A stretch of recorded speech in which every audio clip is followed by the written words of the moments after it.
Hola amigos de la Sodalidad Iniciática. Bueno, nuevamente estamos juntos para compartir la enseñanza del propósito psicológico 31, los templarios. Y como siempre les recuerdo que siguiendo la senda que marcan las tradiciones, su amiga leerá el texto tal como está entregado, pues es en la obra donde vamos a encontrar el poder de la iniciación y la iluminación. Después su amiga añadirá algunos datos y reflexiones que el alma ha captado y que han vibrado en ella, pero no son enseñanzas, son comentarios, huellas personales de este camino que pueden o no resonar con cada uno de ustedes. La invitación es a que escuchemos con el corazón y tomemos aquello que en este momento nuestra conciencia y nuestra libertad interior sientan como propio. Recordemos también que estamos iluminando nuestro chakra ajna, y empezamos con Ajna Muladhara y el elemento tierra. Nos vemos. Hola amigos, como decíamos, vamos a iniciar meditando juntos el propósito 31, los templarios. Pero antes de ello, como lo hacemos ya desde varios propósitos atrás, compartamos nuestras oraciones. Nada para nosotros, Señor, nada para nosotros, que todo sea para la gloria de tu santo nombre. Haz de nosotros seres compasivos.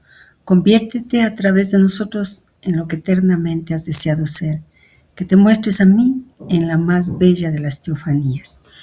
Y su amiga, desde el propósito 27, incorporó en sus meditaciones esa oración maravillosa que nos enseñaron. Me ofrendo y me ofrezco a ti, oh Mazda, con el pensamiento puro, con la palabra pura, con la acción pura. Que mi pensamiento sea de Asha, que mi palabra sea de Asha, que mi acción sea de Asha. Escogeré el bien y resistiré al mal. Y así vamos a iniciar y recomendándoles algo. Dado que estamos trabajando con el chakra ajna, vamos a empezar ese trabajo. Recordemos que en el Yoga Yogismo el maestro nos entrega el conocimiento sobre ese chakra. Lo describe, lo desmenuza y nos permite comprender mejor a dónde nosotros hemos ingresado. Y algo que a su amiga siempre le impactó desde la primera vez que entró al Yoga Yogismo fue el hecho de que solo en Ajna, y creo que se lo he comentado algunas veces, está aquello de la iluminación colectiva. Y en la meditación de este propósito, como que el alma logró captar aquello de ¿por qué en Ajna? Veámoslo poco a poco. Y empecemos pues con la lectura de la introducción que tiene este propósito. En el libro 30 de los propósitos psicológicos están citados los templarios como un ejemplo de movimiento cristiano que fue impregnado de las virtudes del esoterismo del Islam. Comprendamos bien esto, ya que el hecho de que haya existido una influencia musulmana sobre la célebre caballería cristiana es justamente una de las piezas maestras de la acusación. Ahora bien, las virtudes del esoterismo del Islam, la enseñanza sufí en particular, no son incompatibles con la verdadera comprensión crística, pues ellas reúnen conjuntamente la tradición iniciática con sus principios universales y eternos. Hemos expuesto ya en un artículo consagrado a los templarios cómo el rey de Francia, Felipe el Hermoso, ayudado por su compañero de infancia, Bertrand de Got, a quien él hizo nombrar papa bajo el nombre de Clemente V, juraron la pérdida de la orden de los templarios. Se trata sobre todo de un rencor del rey de Francia que, no habiendo podido pagar las enormes deudas que él había contraído con la orden del templo, prefirió hacer condenar y así hacer desaparecer a sus acreedores antes que reintegrar los préstamos, y sobre todo para no deber ningún reconocimiento a sus benefactores. A la muerte de Bonifacio VIII, el 11 de octubre de 1303, el rey se apoderó de la elección del nuevo papa y escogió entre los prelados al más ambicioso, sabiendo que en esta forma el nuevo papa no podría rehusarle nada. Fue así como colocó sobre el trono de la Santa Sede a su amigo el obispo de Burdeos, Por otra parte, Clemente V estaba celoso del gran prestigio de los Fratres Militae Templi, así como de la importancia de su movimiento, 9.000 comandancias organizadas en toda Europa y sobre todo de su rica independencia que escapaba a su autoridad. Fue entonces que tuvo ocasión, a partir del 14 de septiembre de 1307, la orden de arresto, así como las aprehensiones, las largas torturas y, en fin, las confesiones arrancadas por la fuerza a los dignatarios de la orden. Se inculpó primeramente a los templarios de sodomía obligatoria, la cual se afirmaba que era notificada a cada nuevo miembro en la ceremonia de recepción, pidiéndole besar a aquel que lo acogía. Admitamos que, si la cosa hubiera sido probada, se trataba solamente de lo que llamamos hoy día el abrazo. Por otra parte, las 3 copias de la regla del templo que se conservan aún señalan la sodomía como una falta capital, que debe ser severamente castigada.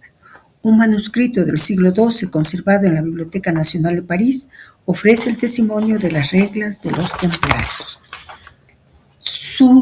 Siguieron otras acusaciones, todas tan falsas como la anterior. Por ejemplo, ese hipotético culto a un ídolo barbudo según unos, bicéfalo según otros, el famoso Baphomet, acerca del cual se ha intentado dar tantas explicaciones sin lograrlo.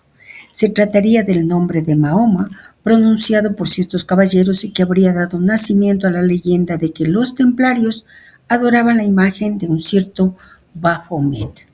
En fin, se pretendía que los templarios se alejaban de la fe católica, llegándose a decir que renegaban del Cristo. Felizmente, numerosos monumentos permanecen en apoyo de la tesis contraria. Bastaría la torre fortificada de la comandancia de la Orden de los Templarios en Clarisalle, en la Droma, la cual está coronada con una enorme estatua de la Virgen. Agreguemos la invocación del comienzo del acto de elección de un caballero templario, para la mayor gloria de Dios, a la religión cristiana, a la orden del templo de nuestro Señor Jesucristo, a la milicia de Santa Catalina Salud y la más alta ilustración. Sea como sea, la orden del templo, habiendo existido solamente durante 2 siglos, vino a continuar alimentando con su moral universal la llama esotérica. Si en su manifestación visible ella se apagó el día del suplicio del venerable gran maestro Jacques de Molay, ha quedado viviente a través de los elementos iniciáticos que han sabido preservar la joya de la santa verdad. En los propósitos psicológicos nosotros ya lo hemos visto. Los hechos históricos no se estudian por curiosidad, se estudian porque encarnan principios espirituales y universales. Los templarios representan principalmente una orden iniciática cristiana, depositarios de la tradición universal, y son un ejemplo de cómo el poder profano persigue el conocimiento espiritual, así como la supervivencia de esa llama esotérica de la que habla el maestre, más allá de la destrucción externa. Por tanto, el propósito no busca defender a los templarios históricamente, sino mostrarnos un patrón. Cuando nos dicen, la verdad iniciática siempre es atacada cuando amenaza intereses materiales y de poder. Veamos algunos aspectos, profundicemos en ello. La influencia del esoterismo islámico. El texto aclara algo fundamental. Las virtudes del esoterismo del Islam no son incompatibles con la verdadera comprensión crística. Se habla del sufismo, no de la religión dogmática, y eso es importante considerar. Una de las fuentes de los templarios fue el Islam esotérico, no el Islam exotérico. El sufismo conserva la tradición iniciática primordial, como nosotros hemos visto en esos 3 propósitos psicológicos maravillosos: el conocimiento del uno, la vía del amor divino, la pureza interior, la disciplina del ego. Esto conecta directamente con el Cristo interior, con la gnosis, el cristianismo iniciático primitivo. El propósito nos recuerda que la verdad no pertenece a una sola religión, sino que se expresa en formas distintas. La acusación, una excusa, no la causa real. El propósito deja claro que las acusaciones fueron instrumentales. El motivo real fue económico, las deudas del rey. político, el poder templario, y psicológico, orgullo, rencor, celos. Esta aclaración es importante, pues nos lleva a considerar la actuación humana que se repite en los individuos, las sociedades, las instituciones. Así, cuando alguien no puede pagar una deuda moral o material, busca destruir al acreedor. Al adentrarnos en las falsas acusaciones y su significado simbólico, podemos ver que este planteamiento encierra una ley, la ley del comportamiento humano y social, que se repite constantemente y nosotros debemos aprender a reconocerlo. La doctrina verdadera es difícil de refutar, pues está basada en principios universales. No depende de dogmas literales, no busca imponerse. Atacar una doctrina iniciática exige conocimiento real, nivel de conciencia equivalente, honestidad intelectual. Y eso es precisamente lo que el poder profano no tiene ni quiere adquirir. Entonces ocurre algo muy humano. Si no puedo vencer en el plano de la verdad, me desplazo al plano emocional. Entonces surge la pregunta, ¿por qué se ataca la moral? Porque la moral toca zonas muy sensibles del psiquismo humano, del psiquismo colectivo. El miedo, asco, culpa, vergüenza, indignación. Y esto que es tan humano es importante meditarlo y reflexionar, porque la moral no necesita pruebas profundas, solo necesita sospecha, repetición, escándalo. La mayoría de las personas reaccionamos antes de reflexionar. La emoción precede al pensamiento y nosotros lo sabemos. Solo es asunto de mirarnos, mirar nuestras propias reacciones, mirar lo que pasa a nuestro alrededor. Funciona psicológicamente en nosotros los seres humanos todo esto, y de ello se aprovechan. Y lastimosamente a veces nosotros también caemos en el error. La emoción, lo dice la ciencia, precede al pensamiento. El juicio moral genera sensación de superioridad. Yo tan moral que soy. Así el acusador se coloca automáticamente del lado del bien, sin necesidad de demostrar nada. A más de ello, la ignorancia juega un papel importante en la reacción moralista. Esa reacción que muchas veces asumimos los seres humanos, dado que la ignorancia no es solo no saber, cobra fuerza porque es también interpretar desde nuestros propios límites, desde los muros de nuestros propios preconceptos, de nuestros propios miedos, de nuestros propios condicionamientos culturales. Veamos ese ejemplo en lo templario. Un gesto ritual, acto inmoral. Un símbolo, ídolo. Una enseñanza interna, herejía. Lo desconocido se vuelve sospechoso. En nuestro juicio tienen un papel muy importante los prejuicios, ese juicio previo que nos lleva a tomar una conclusión antes de comprender, que actúa como un filtro emocional heredado, una idea no examinada. Los prejuicios son útiles para el poder porque simplifican la realidad, evitan el pensamiento crítico, se transmiten fácilmente. En el caso de los templarios, cristiano más contacto con musulmanes igual a traición. El secreto, algo sucio. Lo diferente, igual a peligroso. El prejuicio ahorra pensar y eso lo vuelve muy eficaz. Así, la moral es el arma preferida porque divide rápidamente en buenos y malos, justifica la violencia en nombre del bien, bloquea la compasión, anula la duda. Una vez que alguien es catalogado como inmoral, ya no se le escucha, no se le comprende, no se le defiende. Esto permite que la persecución se vuelva legítima. El texto nos está sugiriendo una deformación del nombre de Mahoma y una leyenda creada para infundir miedo. Pero más allá de eso, el ídolo representa la acusación de herejía. El miedo del poder religioso, lo que no controla, Todo movimiento iniciático es acusado de idolatría, brujería o traición. Ya lo hemos visto en la historia que nos entregaron los anteriores propósitos. Veamos otras aristas de todo ese proceso. ¿Renegaban del Cristo? La respuesta del texto nos dice que responde con hechos visibles el propósito. Monumentos cristianos, devoción mariana, fórmulas rituales explícitamente cristianas. Esto refuerza una idea central del estudio iniciático. El esoterismo no niega a Cristo, lo profundiza. El Cristo que los templarios servían no era solo histórico, era cósmico e interior. La llama esotérica. La frase final del maestro es esencial. Si en su manifestación visible ella se apagó, ha quedado viviente a través de los elementos iniciáticos.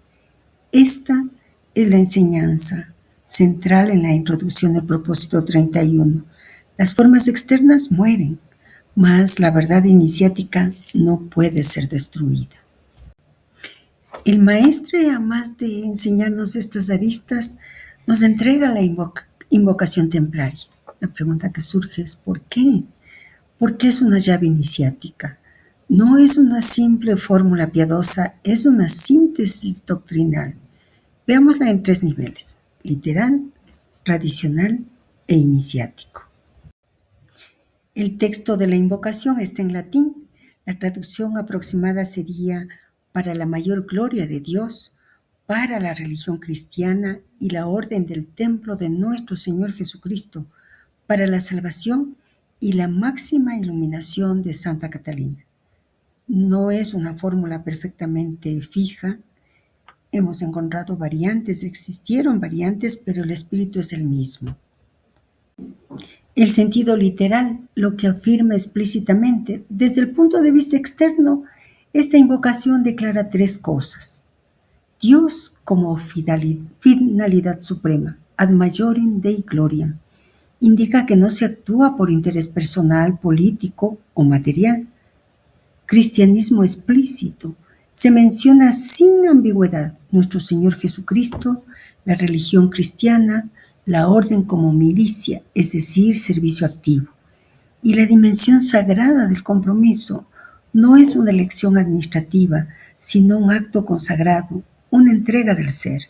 Esto desmontaría la acusación de apostasía.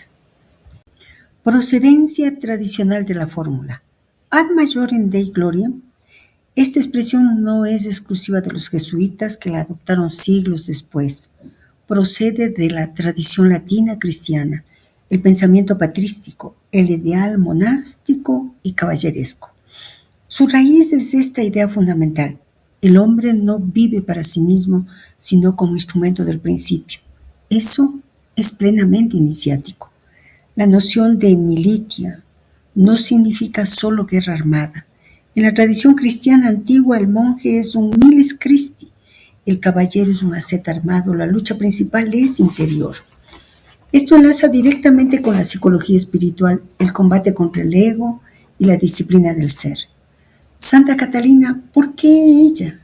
Este punto es crucial y casi siempre ignorado. Santa Catalina, especialmente de Alejandría, representa la sabiduría iniciática, la victoria del conocimiento sobre la ignorancia, la unión entre fe y razón, el martirio por la verdad. Iconográficamente está asociada a la rueda, al conocimiento que rompe los mecanismos del mundo profano. Por ello, invocarla es declarar que la orden no es solo militar, sino sapiencial. Sentido iniciático profundo, el nivel más importante. Esta invocación sigue una estructura ternaria propia de la tradición universal. Principio supremo, ad majorem Dei gloriam. El uno, lo absoluto, lo que trasciende la forma. Manifestación crística, Domini nostri Jesu Christi.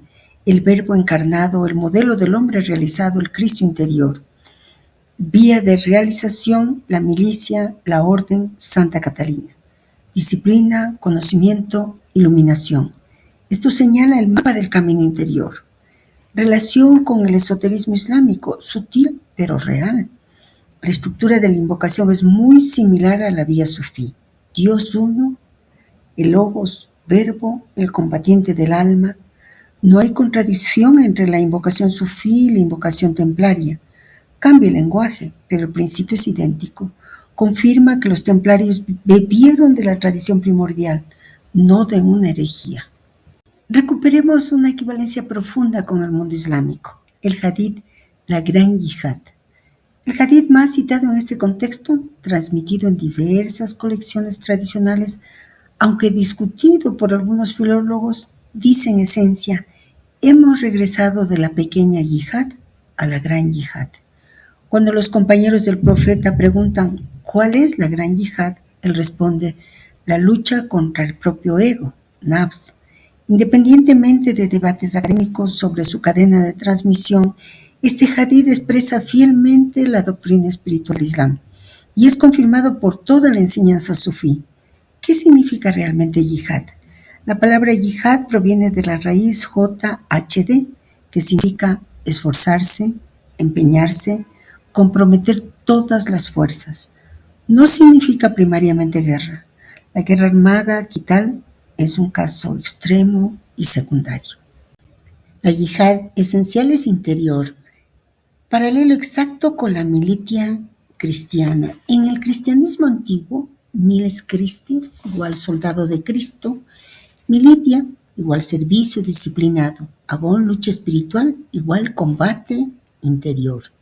San Pablo lo expresa claramente: no luchamos contra la carne y la sangre, sino contra los principados y potestades.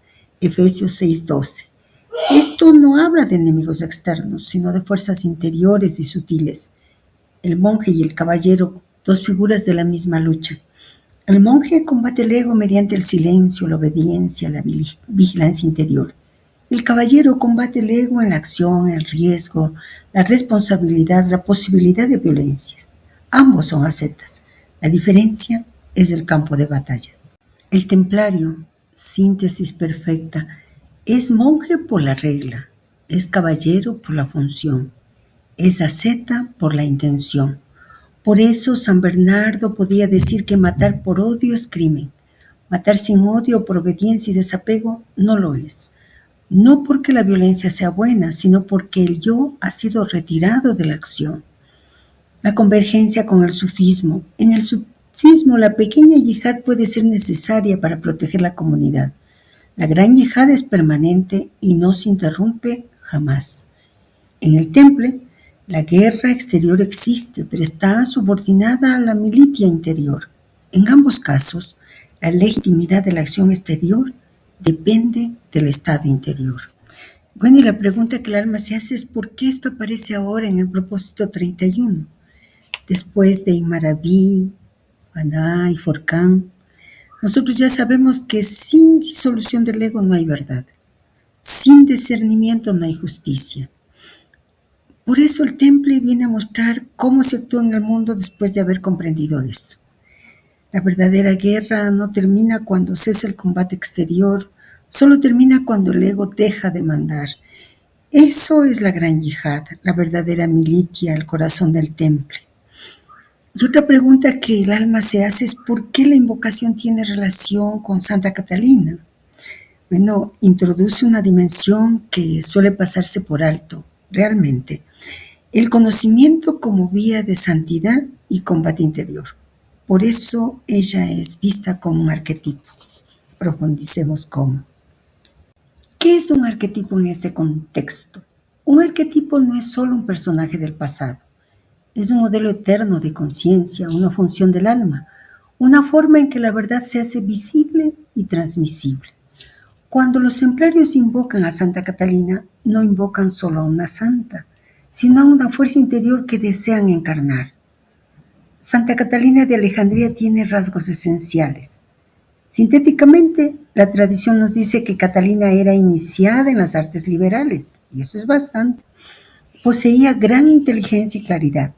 Derrotó dialécticamente a filósofos paganos, no negó a Cristo ante el poder, fue martirizada por su fidelidad a la verdad. Pero eso tal vez es solo la superficie. Catalina es un arquetipo de la sabiduría iniciática, porque Santa Catalina representa la Sofía cristiana, es decir, la sabiduría viva, el conocimiento que transforma, la inteligencia iluminada por el Espíritu. No es una fe ciega, no es obediencia mecánica, es comprensión interior. Por eso es patrona de filósofos, estudiantes, universidades, iniciados. El enfrentamiento con los filósofos es un símbolo clave. El relato donde Catalina debate con los sabios del imperio es totalmente arquetípico. Simboliza el choque entre el conocimiento del mundo y el conocimiento del ser. La victoria de la sabiduría interior sobre la erudición sin espíritu. La palabra inspirada frente a la lógica vacía. No vence por astucia, sino por alineación con la verdad. Esto es fundamental para el templario, que comprende que no se lucha con armas externas, se lucha con claridad interior. La rueda que ella porta es un símbolo más profundo todavía. Santa Catalina es casi siempre representada con una rueda, que es un símbolo extraordinariamente rico. Simboliza la rueda del mundo, el ciclo del devenir, el mecanismo del poder, la repetición inconsciente. Simboliza la rueda del suplicio, el intento del mundo de destruir al iniciado, la maquinaria de la persecución. La rueda rota, que hemos visto en propósitos anteriores. Según la tradición, la rueda se rompe milagrosamente. Arquetípicamente significa la conciencia despierta rompe los mecanismos del mundo profano. El templario, el iniciado, no huye del mundo, pero no queda atrapado en su engranaje. Y también debemos ver a Santa Catalina y el martirio, más allá del dolor. El martirio, iniciáticamente, no es solo sufrimiento físico, es renuncia al reconocimiento, pérdida de seguridad, aislamiento, fidelidad a la verdad interior. Catalina encarna al ser que prefiere perder la vida externa antes de traicionarse internamente. Esto es exactamente lo que ocurrió con Jacques de Molay y los templarios. Y Catalina es un arquetipo femenino muy importante. Introduce algo esencial en una orden masculina, el principio femenino del conocimiento, de la receptividad iluminada, la intuición unida a la razón. Ella equilibra la espada con la sabiduría, la acción con la comprensión, la fuerza con la luz. Sin Catalina, la milicia se habría vuelto violencia.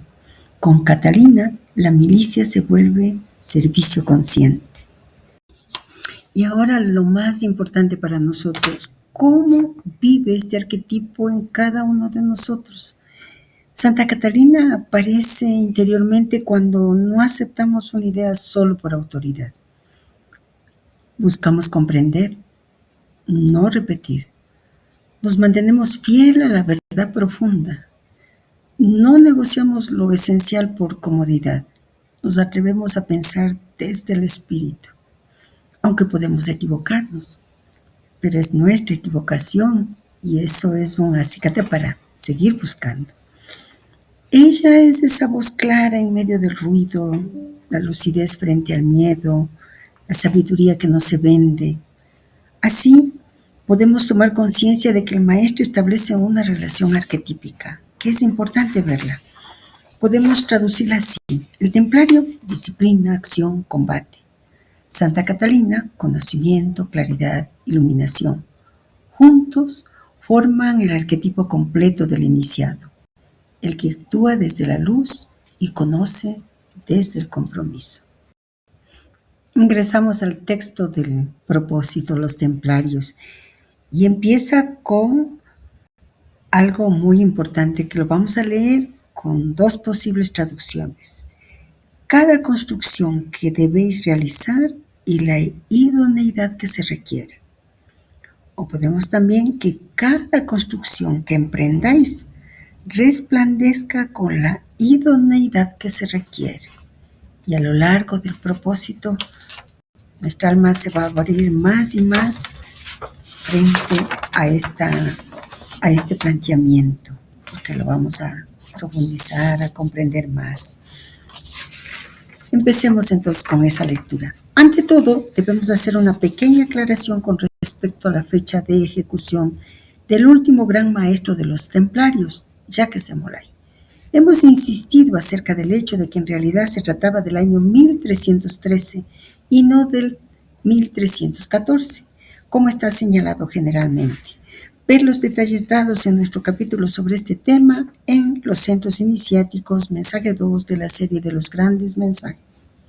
La explicación hacía resaltar que, en efecto, el comienzo del año caía en Semana Santa, es decir, que ese nuevo año de aquella época correspondería al 7 de abril de 1314.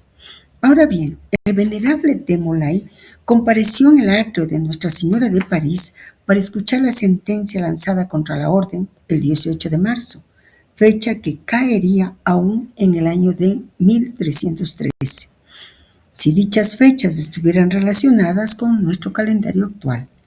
Pero para comodidad de las narraciones históricas, generalmente se hace corresponder las fechas, según el uso actual, comenzando el año el 1 de enero. Así pues, el mes de marzo ya no es el último del año como antiguamente, sino el tercer mes en el año. Y por ese hecho se trata más bien del año 1313, contado a la manera de la época. Así como sería el 1314 si nos referimos a las correspondencias actuales. Y aquí una pequeña nota. El verdadero año basado científicamente en el movimiento astronómico debe comenzar el 21 de marzo, equinoccio de primavera. El punto vernal sobre la eclíptica está marcado por el 0 grado del signo del carnero, punto de partida de la eclíptica. Y cierra la nota. Pero hagamos ahora una relación de la época para ver en qué ambiente se desenvolvía y cuáles eran las razones de la fundación de la Orden del Templo. No se debe creer que las expediciones hacia Palestina sostenidas por el Papa Urbano II estaban realizadas con la idea de peregrinajes. Desde el siglo IV, numerosos peregrinos se dirigían al descubrimiento de los lugares sagrados. Se trataba sobre todo de empresas escatológicas y políticas a la vez. Ante todo, se aproximaba el año 1000, que se temía fuese el final del mundo.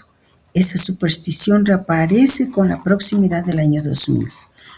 Por otro lado, las sociedades cristianas estaban en controversias en cuanto a su unidad, a los derechos y a los poderes del Vaticano, puestos de nuevo a la orden del día, lo cual suscitó la larga lucha partidista de los güelfos y de los gibelinos.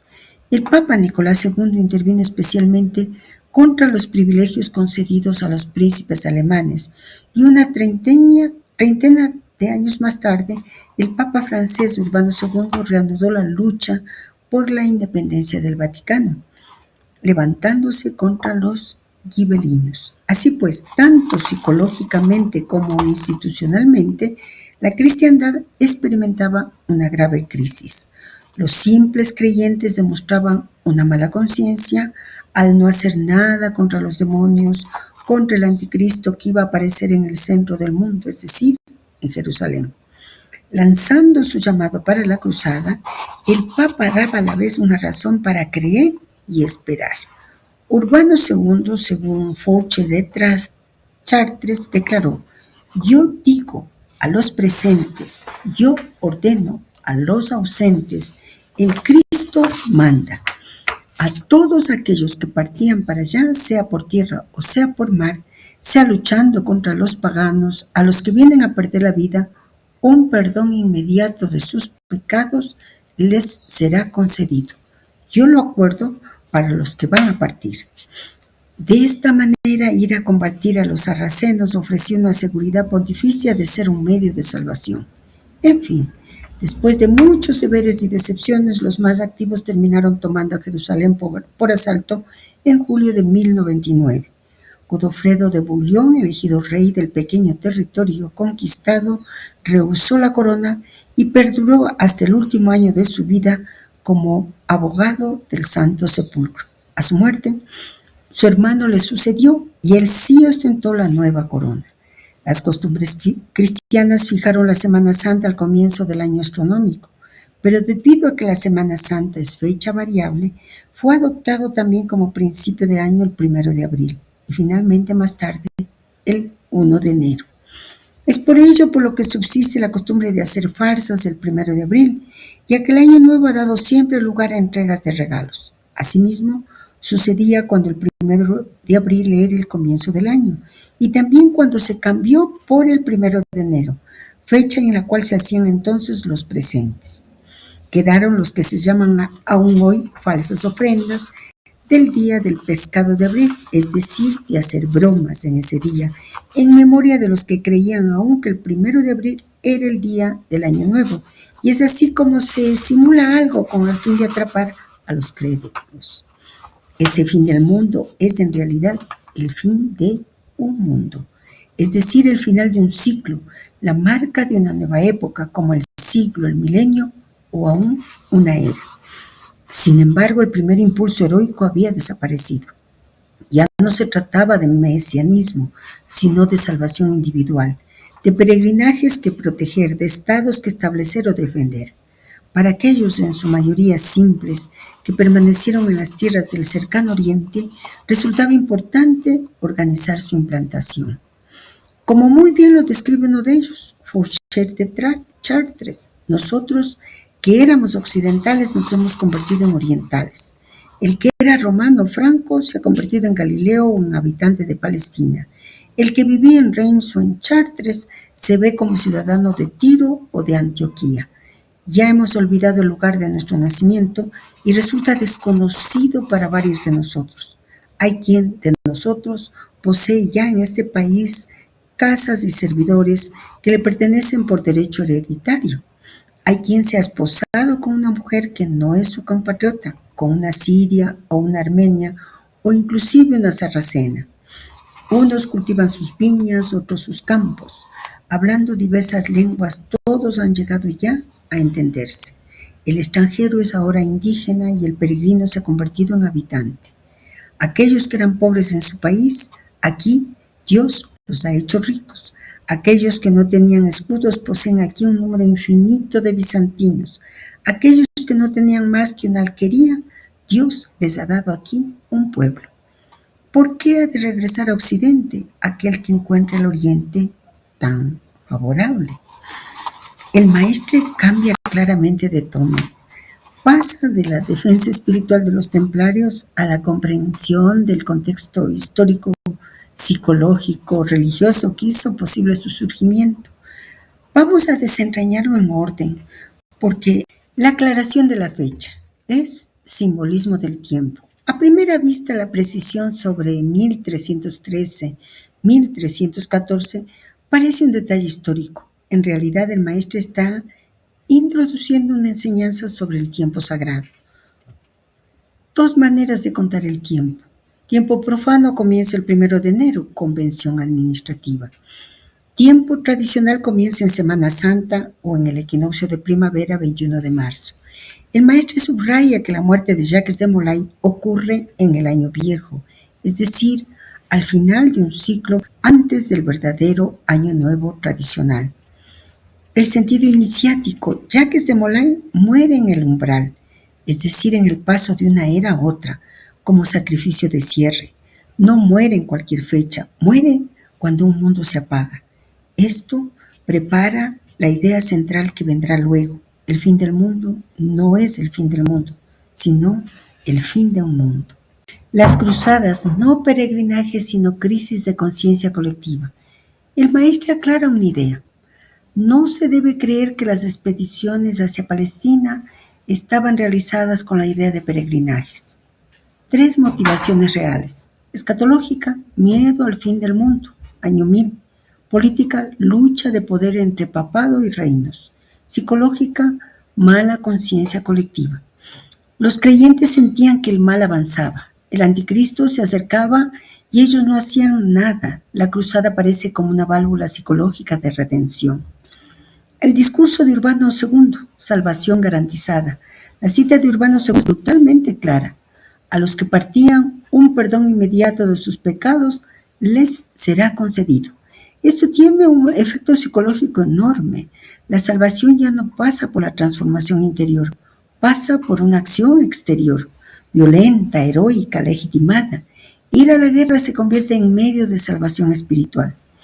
Este desplazamiento es clave para entender el agotamiento posterior y la necesidad de una orden distinta, los templarios. La épica al asentamiento, el cambio de ciclo. Después de 1099 algo cambia profundamente. Fin del mesianismo. El texto lo dice claramente. Ya no se trataba de mesianismo, sino de salvación individual.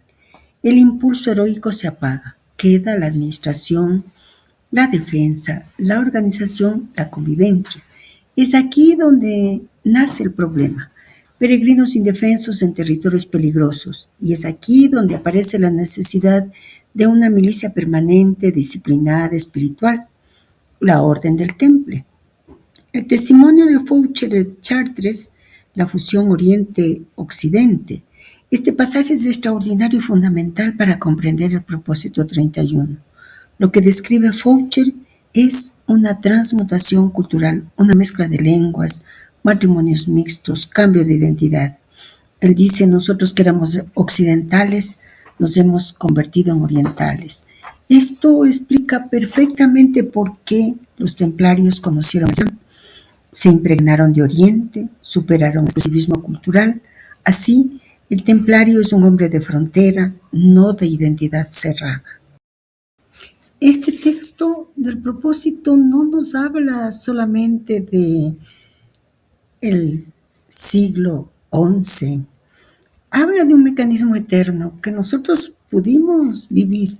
Recordemos lo que pasó en el 2012, las películas, las series, etc. Se terminaba el mundo, el calendario maya. Por eso es fundamental recurrir siempre a cuáles son los arquetipos, qué elementos se utilizan. Cuando un ciclo termina, hay miedo. El miedo busca sentido. Nacen ideologías salvadoras, la ideología se agota y surge la necesidad de una vida interior más pura. Los templarios nacen cuando la fe exterior ya no basta. Por eso no son cruzados comunes, no son monjes comunes, son iniciados en acción. Y este tramo prepara 3 ideas que el maestre desarrollará luego. Por lo tanto, es una preparación para lo que viene en el propio propósito. El temple nace en una crisis de civilización. Integra Oriente y Occidente y porta una llama iniciática más antigua que las instituciones. Nosotros podríamos decir, los templarios no nacen del entusiasmo, sino del agotamiento, no del miedo, sino de la necesidad de sentido, no de la guerra, sino de la búsqueda de una vida interior en medio del caos. Necesitamos dar un paso más. Meditemos el título latino que encabeza el capítulo, pues, siendo breve, es extremadamente denso. Como ocurre a menudo en los textos iniciáticos, no es un latín escolar perfecto, sino un latín funcional, un latín tradicional, cercano al jurídico y al monástico, donde lo importante es el sentido, no la gramática clásica impecable. No se trata de eso. Veamos con detenimiento y aclarémonos. Antes de interpretarlo, hagamos 3 cosas. Aclarar la forma del latín, traducirlo con fidelidad al espíritu y extraer su sentido iniciático y psicológico. La aclaración filológica es muy importante. El latín utilizado presenta formas alteradas o arcaizantes, algo frecuente en textos tradicionales transmitidos o adoptados. Probablemente debemos leerlo en latín regularizado. Quisque strectus videbitis et idoneïtate quae requiruntur. O incluso en un sentido más jurídico. Quisque strictus qui debetis qualitativus et idoneïtate quae requiruntur praeditus es. Es decir, hay elipsis, palabras omitidas. Se sobreentienden términos como cualidades, cualitativos. Esto ya nos da una primera pista. No se trata de una frase literaria, sino normativa. Hagamos una traducción esencial, no literal, no mecánica. Una traducción fiel al sentido profundo tal vez sería: todo aquel que esté estructurado y posea las cualidades y la idoneidad que se requieren, o con más claridad iniciática, cualquiera que esté debidamente formado y sea interiormente apto según lo que se exige. Vayamos a un análisis palabra por palabra, pero antes de ello recordemos, de manera general nosotros podríamos decir que no habla de cualquiera, habla de quien cumple condiciones. Ahora, quisque significa cada uno, cualquiera, todo aquel que. Universal en apariencia, pero selectivo en realidad. No dice todos, sino todo aquel que. Structus, viene de estuere, construir, ordenar, estructurar. No alude a rango social, nacimiento, poder, sino a estructura interior, orden del ser, coherencia. Un templario no es espontáneo ni caótico, está formado, disciplinado, interiormente edificado. Debitis de debitus, debido, adecuado, conforme a una exigencia. No es moralismo, es correspondencia. Lo que se exige debe estar presente. Idoneïtate, palabra clave. Idoneus, significa apto, capaz, adecuado para una función. No basta el deseo, no basta la fe, no basta la buena intención. Se requiere aptitud real. Quae requiruntur, lo que es requerido. Esto implica criterios previos, pruebas, discernimiento, nada arbitrario, nada sentimental.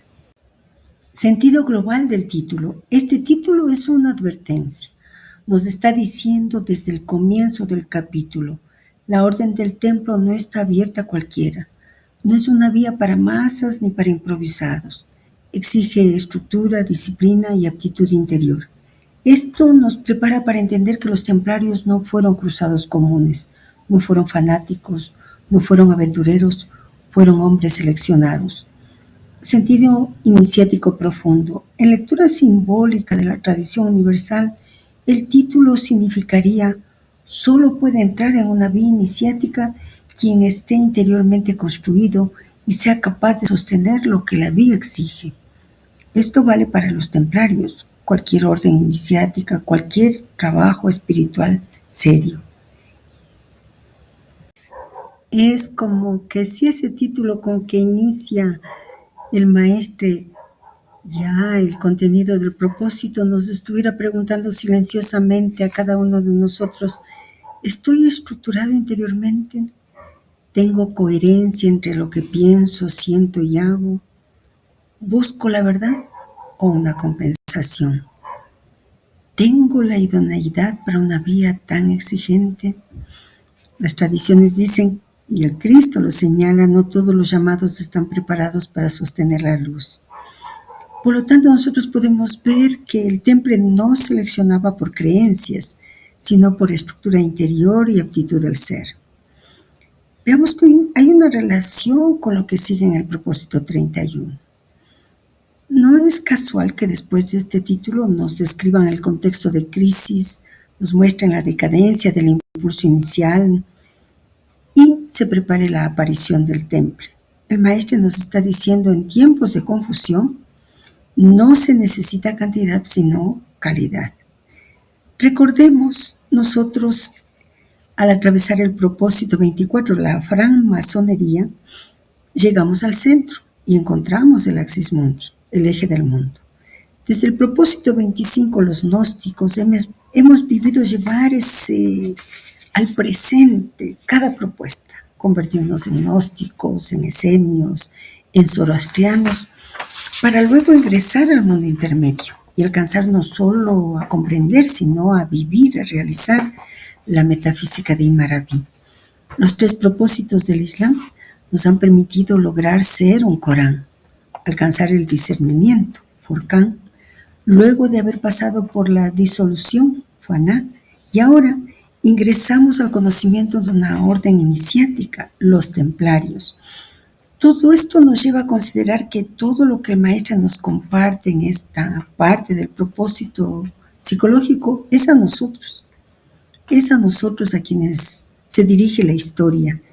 Y esto no es una deducción, es un reconocimiento interior. Estamos leyendo el propósito 31 desde el lugar correcto. El alma siente que el maestro cambia de destinatario y que nosotros logramos percibirlo. No es una historia, es una pedagogía iniciática progresiva. Observemos la secuencia. Propósito 24, la francmasonería nos llevan al centro, al axis mundi, al punto inmóvil. Propósito 25, los gnósticos nos enseñan a conocer desde dentro, a ser gnosis viva. El propósito 26, los esenios nos introducen en la pureza de vida a la comunidad interior. El propósito 27, los zoroastrianos nos colocan ante la elección, el discernimiento entre luz y sombra. Propósito 28 al 30, el Islam, Min Maraví. Entramos en el mundo intermedio, vivimos faná, disolución, recibimos Forcán, discernimiento, llegamos a ser un Corán viviente. Todo eso no es información, es formación de conciencia. El punto decisivo del conocimiento a la encarnación. Hasta ahí Maraví el trabajo fue principalmente disolución del ego, expansión de la conciencia, visión unitaria, reconocimiento de la realidad. Pero ahora con los templarios ocurre algo radicalmente distinto. La verdad debe ser sostenida en el mundo. La conciencia debe organizarse, estructurarse, comprometerse. Por eso el título, Quisque structus qui debitis et idoneïtate quae requirintur. No está describiendo a los templarios del siglo XII. Está diciendo, sin decirlo explícitamente, esto es para ti si estás estructurado y eres idóneo. El cambio de interlocutor. Ahora somos los llamados.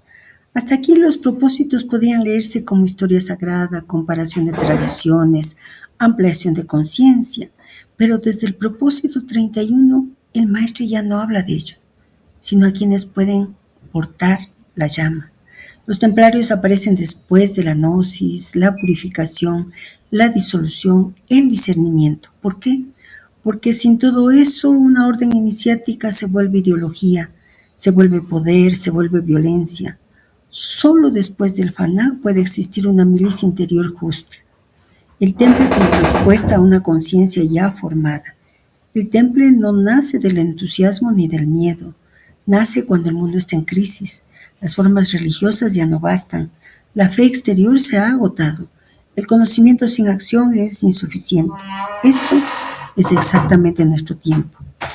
Por eso nuestra intuición es correcta, la historia se dirige a nosotros, no como espectadores, sino como responsables. Podemos repetir unas cuantas palabras de nuestra reflexión. El templar interior, después del axis mundi, nos llevarán al centro, al axis mundi, y darnos cuenta de que el axis mundi no es el final, es el punto desde el cual se actúa sin perder el centro. El templario no abandona el mundo, no se disuelve en lo invisible, permanece en el eje mientras actúa. Eso es lo más difícil y por eso no es para todos. ¿Por qué ahora nos hablan de estructura e idoneidad? Volvamos a decirlo para que se grabe en lo más profundo de nuestro corazón. Después de haber sido gnósticos, esenios, zoroastrianos, habitantes del mundo intermedio, el peligro sería quedarse en lo sutil, evitar el compromiso, no encarnar. El temple aparece para decir la luz debe organizarse para servir, pero solo si hay estructura interior, si hay discernimiento, si no hay búsqueda de poder, si no hay apropiación de la verdad, y la verdad con mayúsculas. Lo que el maestro nos está preguntando sin decirlo, pues este propósito nos confronta con esas preguntas silenciosas. Es como que si él nos preguntara, ¿puedes sostener la verdad sin usarla? ¿Puedes servir sin imponer? ¿Puedes actuar sin perder el centro? ¿Puedes obedecer al principio y no a la institución? ¿Eres capaz de disciplina sin rigidez? Eso podríamos decir que es idoneidad. podemos decir con toda claridad y con toda sobriedad, sí, este tramo del propósito 31 no habla del pasado, habla de nosotros aquí y ahora, no para glorificarnos, no para darnos identidad, sino para probarnos. Después de haber visto la unidad, queda la tarea más ardua, vivirla en el mundo sin traicionarla. Eso es el templo. Y por eso ahora la historia nos mira a los ojos de fuego y a los ojos del corazón. Volvamos a la lectura del propósito. Sin embargo, algunos veían la colonización en Palestina bajo un aspecto mucho más desinteresado. Este es el caso de Hugo de Pins, caballero champañés, activo y animoso, quien fundó con algunos otros caballeros amigos una orden que tomó el nombre del templo. Cuando Baudouin, en su calidad de rey de Jerusalén, le asignó una estancia en las inmediaciones de un convento de canónigos regulares sobre el antiguo sitio del Templo de Salomón. La primera misión de la orden y su primera razón de ser fue la de asegurar la vigilancia de las rutas próximas a los lugares santos, protegiendo a los peregrinos contra los bandidos, velando en las cisternas. Misión sencilla para la cual había que inscribirse seriamente, ligándose con un voto solemne para combatir dentro de la obediencia, la castidad y la pobreza a los enemigos de Dios. En 1118 la pequeña comunidad fue formada oficialmente y los caballeros franceses fueron animados por el patriarca, quien recibió sus primeros juramentos. Durante su viaje a Francia para reclutar nuevos miembros, Hugo de Pins asistió al concilio de Troyes para hacer conocer la nueva orden, y allí, en 1128, fue fijada la regla de la Orden del Templo, regla de inspiración benedictina. Durante esta misión, de Pins no atrajo muchos caballeros, pero conquistó a San Bernardo, que habría de convertirse en el propagador de los templarios. San Bernardo, fiel a la teoría agustina de las dos espadas, la temporal y la espiritual, quiso verla empleada por el Vaticano y sus adherentes. El apoyo de San Bernardo y del Vaticano contribuyó a la gloria de los templarios. Una nueva cruzada fue organizada, siempre con las mismas razones: asegurar las bases de la cristiandad tanto en Oriente como en Occidente, reforzar el Vaticano, insuflar un espíritu más desinteresado, menos animado de la voluntad de poder personal. Para San Bernardo, la cruzada fue ante todo una penitencia, un medio de salvación individual y ya no una obra mesiánica. En la segunda cruzada fueron hechas donaciones importantes de tierras y bienes a los templarios. El Papa instituyó su traje, el manto blanco con la cruz roja sobre el corazón. También les otorgó importantes privilegios: el derecho a percibir los diezmos, los impuestos locales, la independencia con respecto al clero secular del lugar, la posibilidad de establecer iglesias con capellanes elegidos directamente por Roma. Paralelamente, el templo se convirtió en una oficina de cambios. En efecto, gracias a su implantación internacional, los que partían hacia Tierra Santa, en lugar de incurrir en los riesgos de transportar dinero, hacían en Europa un depósito en una de las casas de la orden y cobraban la suma equivalente en Palestina a la presentación de un recibo. Interviniendo con mucha circunspección y precaución, la orden salvaguardó y fructificó sus fondos tomando sólidas garantías. Así, el rey Juan sin tierra tuvo que depositar para asegurar un empréstito una cantidad igual en oro. En 1240, el emperador Baudouin III de Constantinopla empeñó la verdadera cruz igualmente por la misma razón. La orden del templo parece haber sido empujada sobre esa vía, mucho más por la confianza que inspiraron su disciplina estricta y su probidad que por cálculo especulativo. Le ocurrió a veces ayudar a los reyes de Francia, de Inglaterra y de Jerusalén, otorgando una fianza a sus empréstitos ante las grandes bancas ordinarias. Y después, como lo señaló Julio Piquet, la confianza de los banqueros se encontraba seriamente afectada al final del siglo XIII por una serie de sonoros cracks, de los cuales el más importante fue el de los banqueros italianos Bonsignari, tanto así que en Venecia la profesión de banquero fue reglamentada de una manera bastante estricta. Por otra parte, la orden tenía sobre sus competidores laicos la gran ventaja de constituir un poder independiente, no sometido a las autoridades locales y gozando de la protección de Roma sin tener que aceptar su tutela. Sin embargo, si bien esa función bancaria enriquecía mucho a la orden, ninguno de sus miembros pareció haberla aprovechado. La regla del templo señalaba, por otra parte, que si se descubría dinero en los efectos de un hermano muerto, su cuerpo sería privado de todo servicio fúnebre, de toda plegaria y puesto en tierra profana como se hacía anteriormente con los esclavos. El gran maestro mismo no debía ser tratado de otra manera si se descubría que él había dispuesto personalmente de sumas no recuperables, sin informar al capítulo. El carácter caballeresco, semilaico, semieclesiástico constituyó la fuerza del templo, liberándolo de las más gruesas obligaciones y confiriéndole una excepcional libertad. Recordemos que la monarquía de Jerusalén era la más republicana y la más democrática de su tiempo. No existían los siervos, los campesinos eran libres, se respetaban igualmente las creencias y las razas para el ejercicio de la justicia. Las salas de lo criminal de la corte burguesa especificaban que, en caso de proceso, el judío debía prestar juramento sobre la Torá, el sarraceno sobre el Corán, el samaritano sobre los 5 libros de Moisés, el Pentateuco, mientras que el armenio, el monofisita sirio, el griego, el nestoriano, el copto, jacobino, el abisino y todos los franceses lo harían sobre el Evangelio. En resumen, cada comunidad se encontraba respetada. A los edificios religiosos se aplicaba a menudo el simultáneo, es decir, el uso de religiones diferentes. A la cabeza de los templarios, los 3 personajes decisivos de la orden en el Oriente eran el mariscal, que disponía de las armas y de los caballos, el senescal, que secundaba al jefe supremo, el maestro. Como lo subrayaba ya Henry Curzon, el gran maestro era un soberano muy poderoso, pero no absoluto. En efecto, la regla dice que él debe tener en la mano el bastón y la verga, es decir, el cetro y la espada, el poder moral y el poder político. Pero, en verdad, si podía disponer de una parte de los recursos financieros, igualmente debía en la mayoría de los asuntos importantes ceder una tierra, asumir la responsabilidad de un castillo, decidir un ataque o un armisticio, encontrarse en la obligación de conquistar su capítulo o su consejo y someterse a la opinión de la mayoría.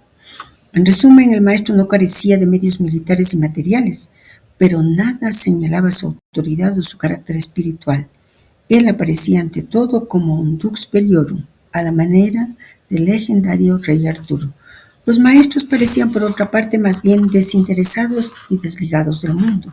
La preocupación religiosa de la obra a emprender primaba sobre el apetito de la gloria. Así lo indicaba su gónfalo estandarte en su divisa: no es para nosotros, Señor, no es para nosotros, sino para la gloria de tu nombre. Este tramo es fundamental.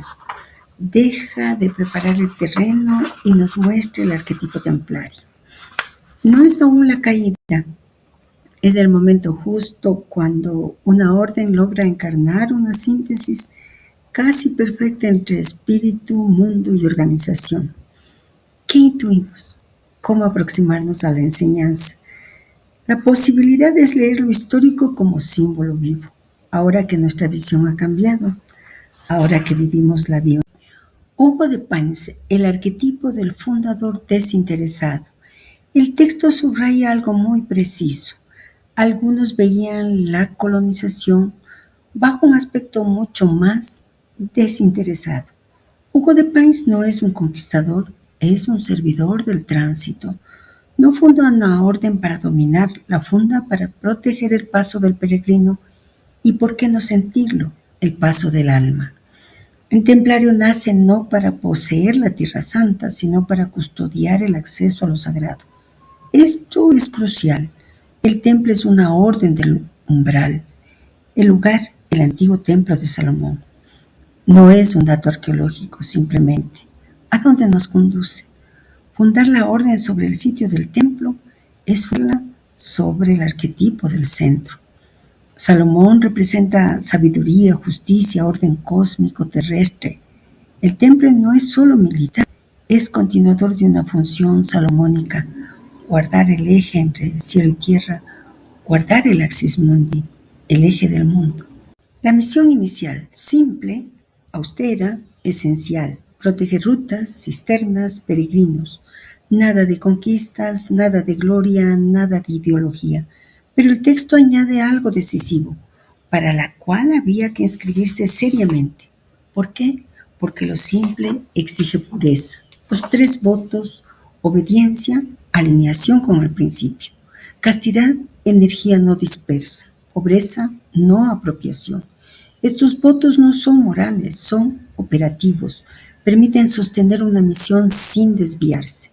La regla benedictina: estructura sin rigidez. La regla del temple se inspira en San Benito: orden, ritmo, disciplina, comunidad, pero aplicada a la acción. Aparece el sentido del título latino: estructura, más idoneidad. Sin estructura la luz se dispersa, sin idoneidad la estructura se corrompe. Bernardo, el puente decisivo. San Bernardo no es un propagandista cualquiera. Él introduce la teoría de las 2 espadas, la legitimación espiritual del temple. Observemos el matiz del texto. Para San Bernardo, la cruzada fue ante todo una penitencia. Ya no mesianismo, ya no épica, ascesis en el mundo. Esto es templar el alma a través de la acción. El hábito blanco y rojo, pureza y sacrificio. El manto blanco, pureza, vaciamiento. La cruz roja, sangre, entrega, corazón. No está en el hombro ni en la espada, está sobre el corazón. El templario combate desde el centro, no desde el odio. La función bancaria: confianza, no especulación. Este es uno de los puntos más mal interpretados. El propósito es claro, nos habla de que la riqueza no es buscada, llega por confianza, por disciplina, por probidad. La orden se convierte en banco porque la conciencia ordenada inspira confianza. Y el texto es severísimo: dinero personal, profanación. Incluso el gran maestro está sometido. Esto muestra algo esencial: el poder sin apropiación. Jerusalén, un modelo de convivencia extraordinario. Este pasaje es de una belleza impresionante. Lo que se describe es pluralismo religioso, real, justicia diferenciada, respeto efectivo. Cada uno jura sobre su libro, ante su Dios, en su verdad. Esto no es relativismo, es reconocimiento del uno a través de lo múltiple. Se ve claramente la influencia oriental, islámica, sapial. El gobierno del temple: autoridad sin absolutismo. El gran maestro tiene cetro y espada, poder moral y político, pero debe consultar, convencer, someterse al consejo. Esto es autoridad templada por el discernimiento colectivo. El texto lo dice bellamente: Tux Beliorum, como el rey Arturo. No rey absoluto, no sacerdote, guardián del orden y del servicio. El estandarte y la divisa, la clave final: Non nobis Domine, non nobis, sed nomine tua da gloriam. Esta frase no es humildad decorativa, es una protección iniciática contra el orgullo, contra el poder, contra la corrupción.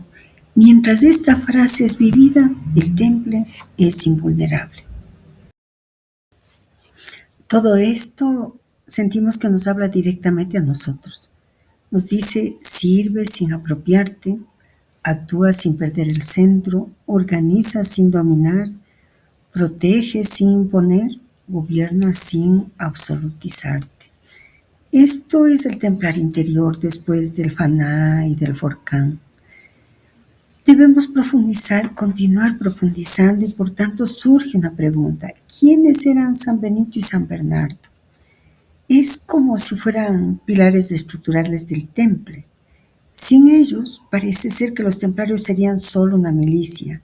Con ellos se convierten en una orden iniciática, cristiana y organizada. San Benito de Nursia, 480-547. El arquitecto de la forma. ¿Quién fue? San Benito fue un monje italiano fundador del monacato occidental organizado. No creó una doctrina nueva, sino una regla de vida capaz de sostener la vida espiritual en el tiempo, formar comunidades estables, evitar los excesos del ascetismo individual. Su obra fundamental es la regla de San Benito. Misión. San Benito aparece en un momento crítico: caída del Imperio Romano, descomposición social y moral, pérdida de referentes espirituales. Su misión fue salvar la vida espiritual de Occidente: disciplina, equilibrio, permanencia. Su principio esencial: orar y trabajar. Esto no es moralismo, es metafísica aplicada. ¿Qué aporta el temple? El temple es de inspiración benedictina. Eso significa estructura, horarios, obediencia, jerarquía clara, estabilidad comunitaria, equilibrio.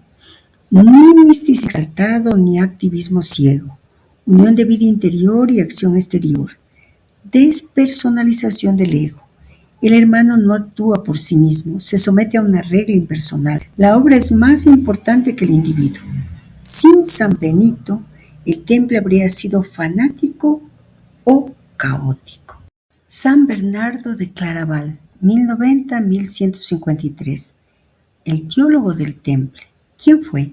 San Bernardo fue monje cisterciense, místico, teólogo, consejero de papas y reyes, una de las voces espirituales más influyentes del siglo XII. No fue fundador del temple, pero fue su legitimador espiritual. ¿Cuál fue su misión?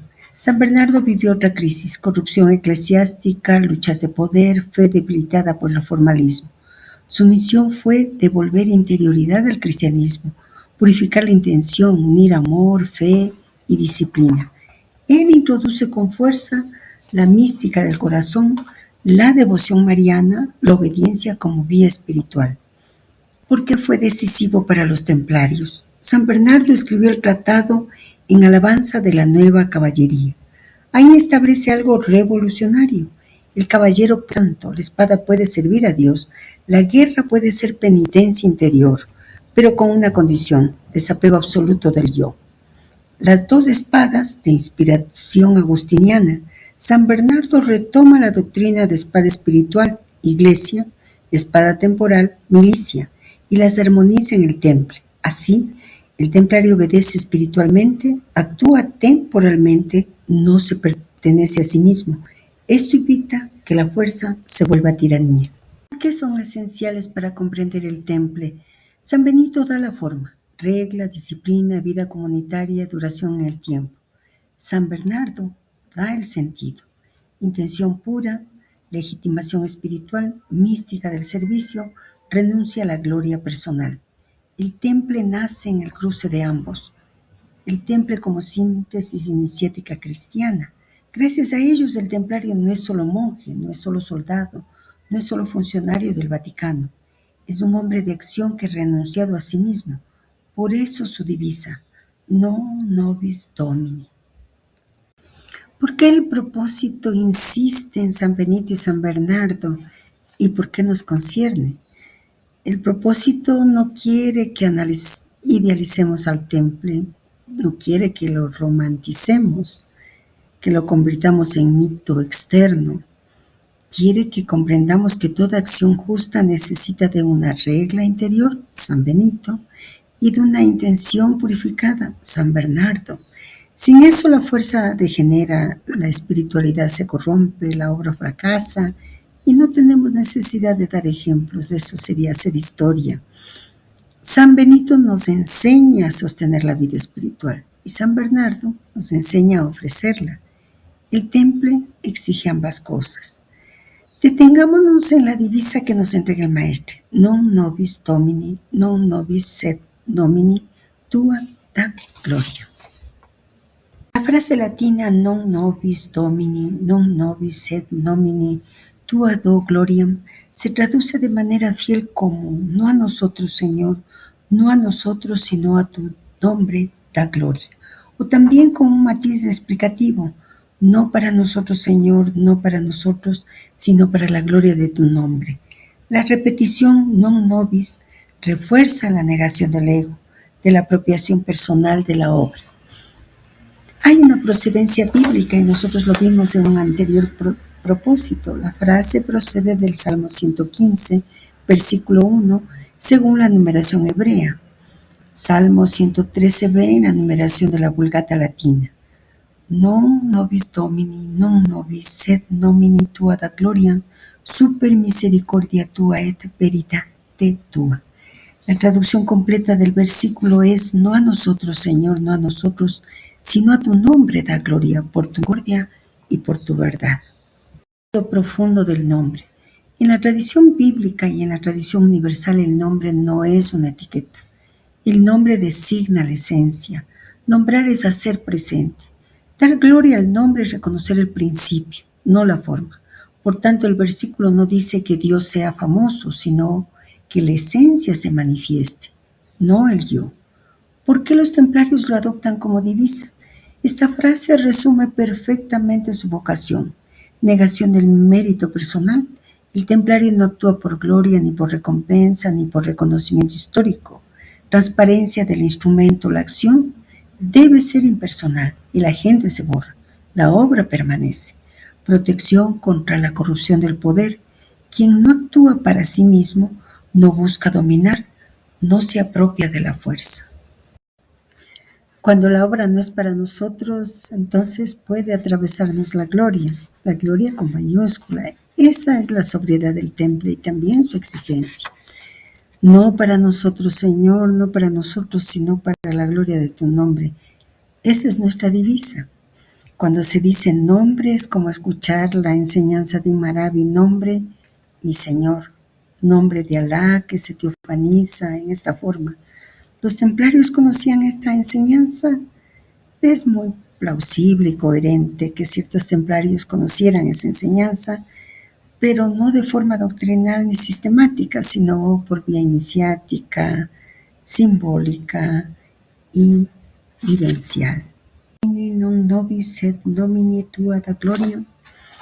Y la relacionamos con Maraví, con el nombre, con la teofanía, con el nombre divino que se manifiesta en una forma concreta. Realmente no estamos forzando una analogía. Reconocemos una estructura metafísica común. En Maraví, lo sabemos, Dios es incognoscible en su esencia. Dat solo se manifiesta por sus nombres. Cada ser es una teofanía de un nombre. La criatura no debe apropiarse de la manifestación. En el Salmo no se glorifica el sujeto, no se glorifica la obra, se glorifica el nombre, porque el nombre es la presencia operante de Dios en el mundo. Esto es la misma intuición metafísica expresada en dos lenguajes tradicionales distintos. La pregunta crucial que nos hemos hecho, ¿los esto? La respuesta no es un sí ingenuo ni un no defensivo.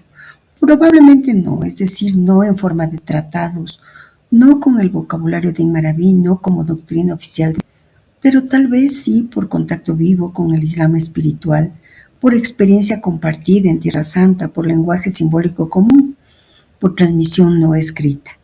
Y aquí entramos en lo esencial.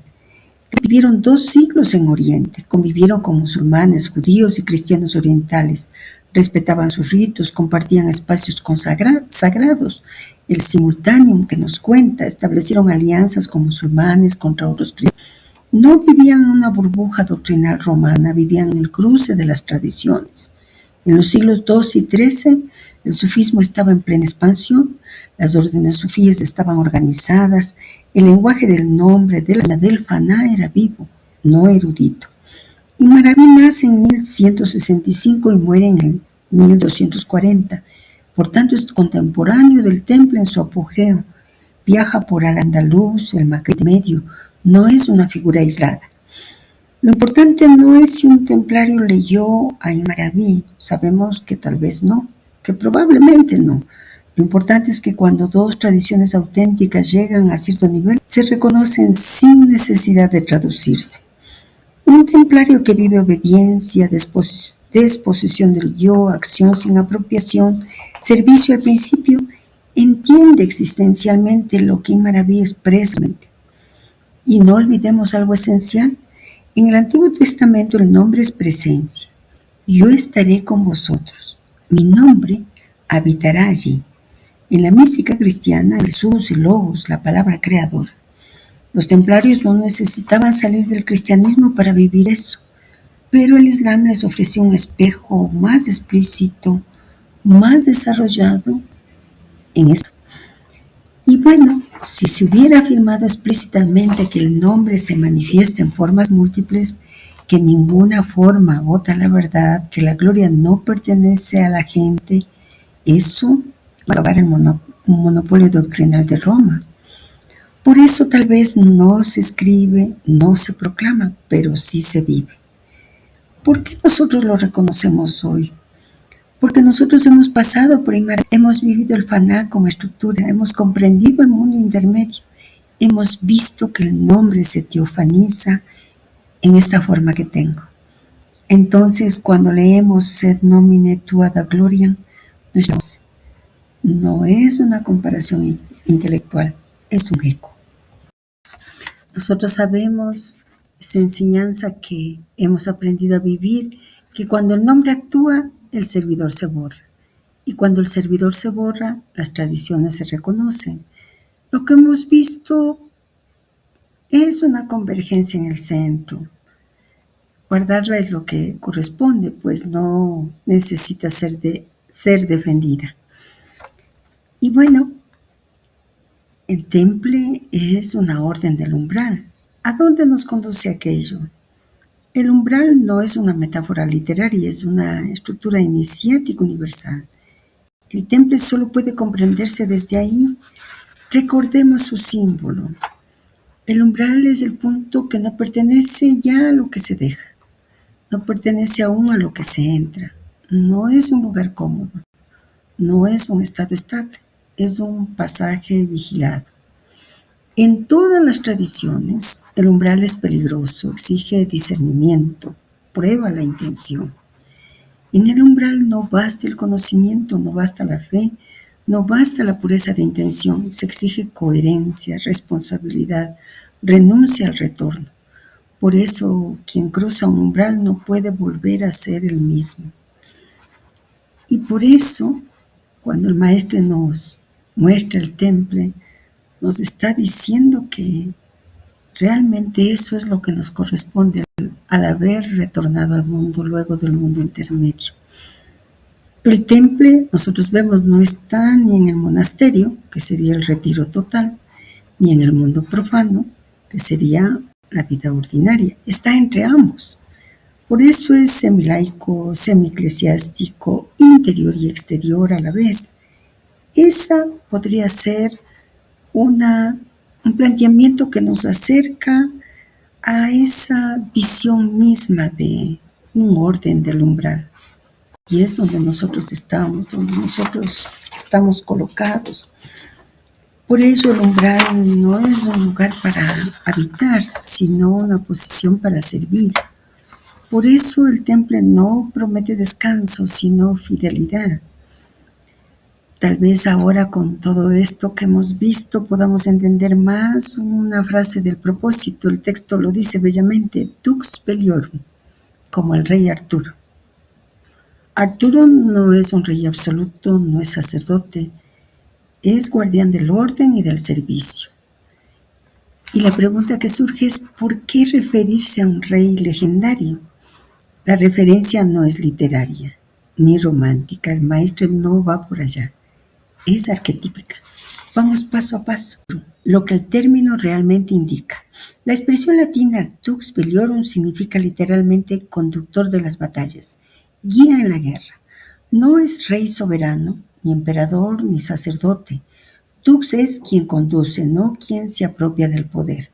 Cuando el propósito dice que el gran maestre aparece como un Dux Beliorum, está subrayando liderazgo funcional, autoridad limitada, misión concreta, ausencia de sacralización personal. ¿Por qué Arturo y no otro? Porque el rey Arturo no es histórico en sentido estricto, sino iniciático. Eso lo vuelve universal. Arturo encarna un modelo de realeza que no gobierna por derecho divino personal. No es absoluto, no es propietario del reino. Su autoridad no reside en él, sino en la mesa redonda, la espada, el grial. ¿Qué tipo de soberanía no apropiada? La mesa redonda, no hay cabeza visible, no hay jerarquía de prestigio, todos son iguales en dignidad. El poder es colegiado, como en el capítulo templario. La espada, Excalibur, no pertenece a Arturo, la recibe, la devuelve, la pierde. El poder le es confiado, no poseído, exactamente como el bastón y la espada del gran maestre. El grial, Arturo no posee el grial, permanece como custodio del orden que permite su búsqueda. El soberano verdadero no es el iluminado, sino quien garantiza las condiciones para que la verdad sea buscada. Diferencia radical con el rey absoluto medieval. El rey medieval histórico concentra poder, se sacraliza, gobierna por herencia, exige obediencia personal. Arturo, en cambio, gobierna sirviendo, no se absolutiza, se somete a la ley del reino, puede desaparecer. Por eso no es peligroso como arquetipo. ¿Por qué esto es crucial para el temple? El temple no podía permitirse un líder absoluto porque tenía poder militar, riqueza, autonomía, independencia de reyes y obispos. Sin un modelo de soberanía no apropiadora, la orden habría degenerado. El arquetipo artúrico ofrece autoridad sin tiranía, mando sin gloria personal, fuerza sin idolatría. El gran maestre como rey funcional. El gran maestre no es santo oficial, no es sacerdote, no es un rey ungido, no es profeta. Es un garante del orden, no su fuente, como Arturo. Resonancia iniciática profunda. En términos más universales, Arturo corresponde al hombre del centro que no se confunde con el centro. Es quien permanece en el eje, pero no lo usurpa. No retiene la espada cuando deja de ser digno. Esto es exactamente lo que el propósito nos quiere transmitir. ¿Y por qué utilizar un rey legendario? Porque lo legendario no ata una época, no impone una historia, no se convierte en dogma. Un arquetipo no envejece. Y el temple no se funda sobre un mito nacional, sino sobre una forma universal de autoridad justa. Arturo no es importante por haber existido o por no haber existido, sino por mostrar cómo se ejerce un poder que no se apropia de sí mismo. Por eso el maestro lo evoca y por eso también nos concierne directamente a nosotros. Volvamos a la lectura del propósito. Veamos ahora cómo los templarios, al margen de sus acciones oficiales, recibieron una influencia musulmana y comenzaron a tener más ampliamente una corriente de pensamiento esotérico. Desde mediados del siglo XII habían sido establecidas buenas relaciones con ciertos musulmanes. El rey Balduino II había contraído una alianza con los de Damasco. El sultán le había enviado como embajador al joven Usama ibn Munkit, quien evocó en sus memorias sus relaciones con los templarios en Jerusalén.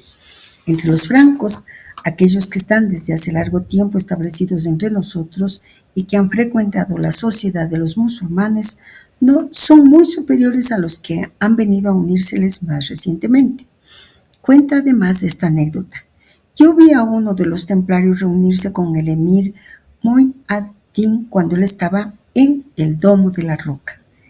¿Quieres, le preguntó el templario, ver a Dios, Alá, niño?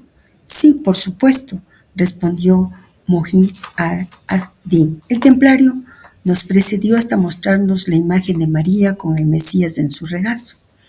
He aquí, dijo el templario, a Dios niño. Pueda Alá elevarse por encima de lo que dicen los impíos. El gesto del templario se comprende doblemente. Primero, porque tanto la Virgen Santa tiene su lugar en el Corán, así como el Cristo que se encuentra mencionado allí con el título de profeta. Segundo, porque la orden del templo estaba establecida, como su regla lo recuerda, en honor de Nuestra Señora. La mitad de las plegarias invocadas cotidianamente eran consagradas a la Santa Virgen y debían ser recitadas de pie. ¿Por qué? Porque dice la regla, Nuestra Señora fue el comienzo de nuestra religión y en ella y en honor de ella estará, si Dios quiere, el final de nuestra religión, cuando Dios quiera que eso sea. Esta frase curiosa parece indicar que, para ellos, la Santa Virgen simbolizaba la unión entre la voluntad divina y la tierra, determinando tanto la vida individual como la vida religiosa. Es preciso citar aquí la relación de los templarios con la secta ismaelita de los asasís, la más legendaria, de la cual se ha hecho una broma pesada llamándola de los asesinos, y que en su origen era más bien la secta de los Hashashim. Asasís o asasís es probablemente una transcripción del plural del árabe asas, igual guardián.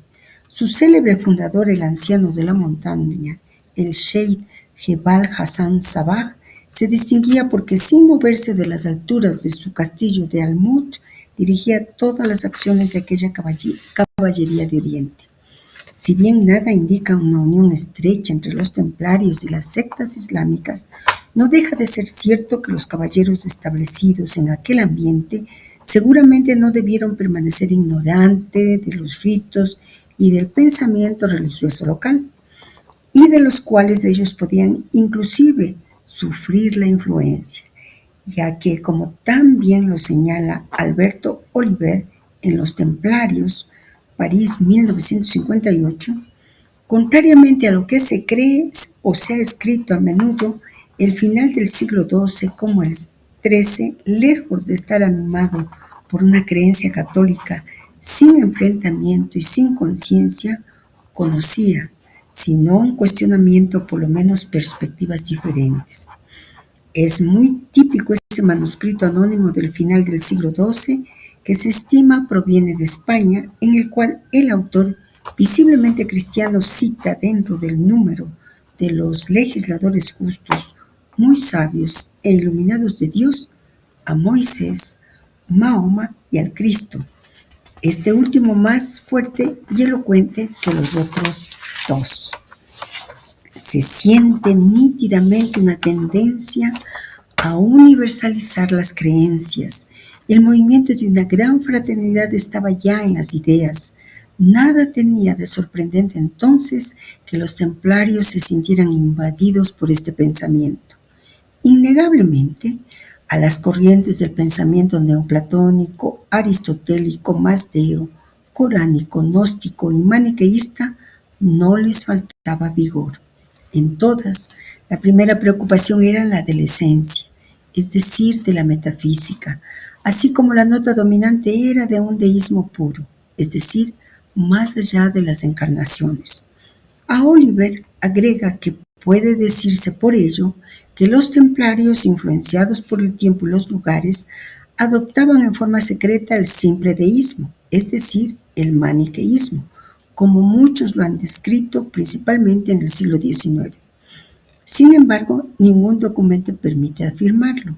Sería normal que los caballeros hubieran podido ser influenciados a través del tiempo e inclinados a nuevos sentimientos, pero jamás fue hallada ninguna prueba que indicara que ellos hubieran perdido la línea recta de conducta que originalmente trazaron, y no se ha podido mostrar ni una sola pieza o documento que lo indique.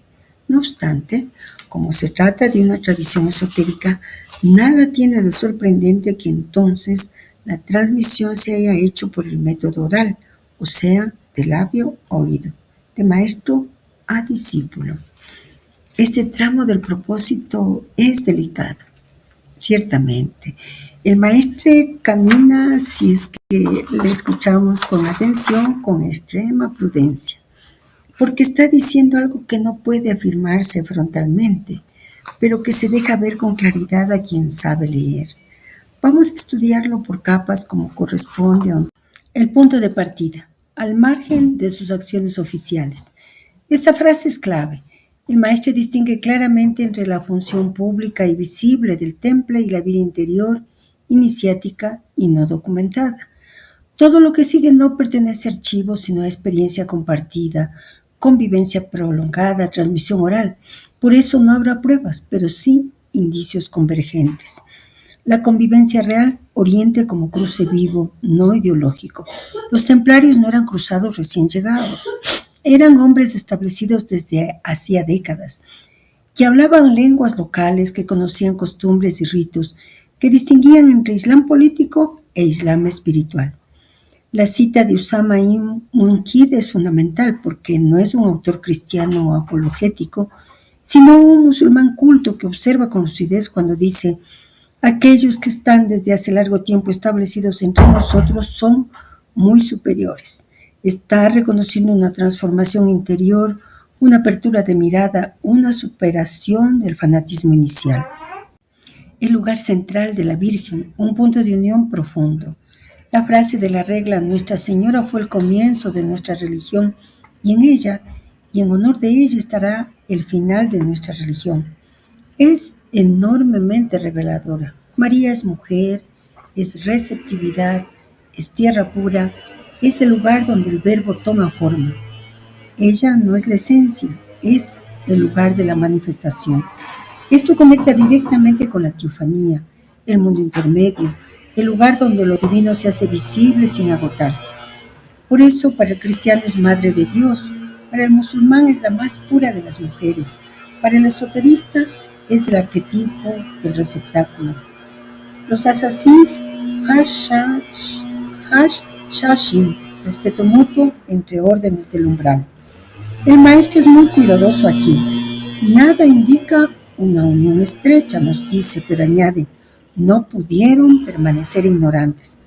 Es decir, no hubo fusión, no hubo alianza doctrinal, pero sí reconocimiento mutuo entre órdenes disciplinadas, jerárquicas, obedientes, iniciáticas. El anciano de la montaña no gobierna por fuerza bruta, dirige desde lo alto, actúa por fidelidad absoluta. El templario reconoce ahí una estructura análoga, aunque no comparta su vía. El clima intelectual, fin del siglo XII. Este punto es capital. El texto subraya que no era una época de fe ingenua, sino de traducciones, circulación de textos, confrontación de sistemas, apertura filosófica.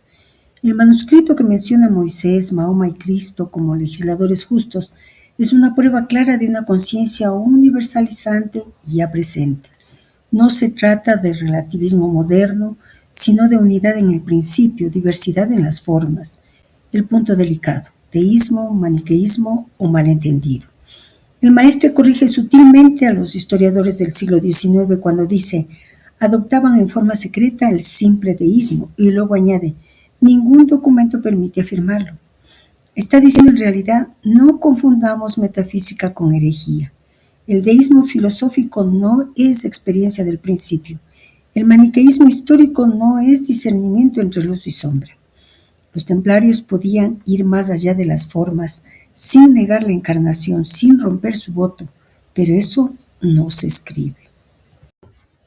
El maestro nos habla de la transmisión oral labio a oído, y este es el cierre lógico. Una tradición esotérica no deja archivos comprometedores, no formula dogmas, se transmite de presencia a presencia. Por eso no hay pruebas, pero hay coherencia, hay resonancia, hay convergencia. El propósito no dice los templarios eran sufíes ni eran maniqueos, dice algo mucho más profundo. Dice que vieron en el cruce de las tradiciones auténticas y eso transformó su interioridad, sin traicionar su vía, sin proclamar sincretismos, sin abandonar el umbral. Cuando la esencia importa más que la forma, las formas dejan de ser enemigas. Eso es lo que el maestro deja entrever, y esto está en plena correspondencia con la doctrina del Sheikh, que tanto nos iluminan los propósitos del Islam. Veamos eso. La herejía verdadera según la metafísica del Sheikh. En Guimarães y en la tradición universal, cuando alcanza este nivel, la herejía no es afirmar demasiado, sino reconocer demasiado poco. La verdadera desviación no es multiplicar los nombres, reconocer la manifestación divina en diversas formas, aceptar la pluralidad de vías. La verdadera herejía es encerrar a Dios en una sola forma, negar sus otros nombres, absolutizar una teofanía. Eso es lo que el Sheikh llama encadenamiento, limitación del infinito, idolatría sutil. Recordemos el Dios de las creencias y el Dios real. Y Maraví distingue con mucha claridad entre el Dios de las creencias y el Dios en sí, inaccesible a toda forma. Cada tradición cree en un Dios verdadero, pero no agota la verdad. Negar la validez de las otras manifestaciones es confundir la forma con la esencia. Eso es la herejía suprema, aunque se haga en nombre de la ortodoxia. Los nombres y el reconocimiento. Dios se da a conocer solo por sus nombres y cada nombre requiere una forma y cada forma es verdadera en su nivel. Rechazar una teofanía auténtica porque no coincide con la propia no protege a Dios, protege al ego. Por eso el Sheikh es tan radical. El temple y este punto exacto. Ahora podemos ver con más claridad por qué el temple era peligroso. No porque negara a Cristo, no porque adorara a Baphomet, sino porque vivía sin formularlo esta verdad. La gloria pertenece al nombre, no al portador de la forma. Y eso relativiza las instituciones, desactiva el monopolio de lo sagrado, impide la apropiación del principio. Eso no se podía tolerar. María como lugar de acuerdo, otra vez. No es casual que la Virgen sea más mencionada en esta parte del propósito. Ella es aceptada por el cristianismo, venerada por el islam, inteligible para la metafísica, porque ella no es la esencia, es el lugar donde la esencia se deja ver sin agotarse. Quien comprenda esto no discute, reconoce. ¿Por qué esta enseñanza no se proclama? Aunque el maestro no lo dice directamente, nos da a entender que si no hay una preparación para esta enseñanza, se convierte en relativismo vulgar, se banaliza, se usa contra toda forma. Vivida desde dentro exige más rigor, más humildad, más fidelidad a la propia vía. Por eso el Sheikh habla a quienes han pasado por el Fana. No reconocer a Dios en sus otros nombres no es celo por la verdad, es miedo a que el infinito no nos pertenezca, y eso es lo que el temple silenciosamente encarnó.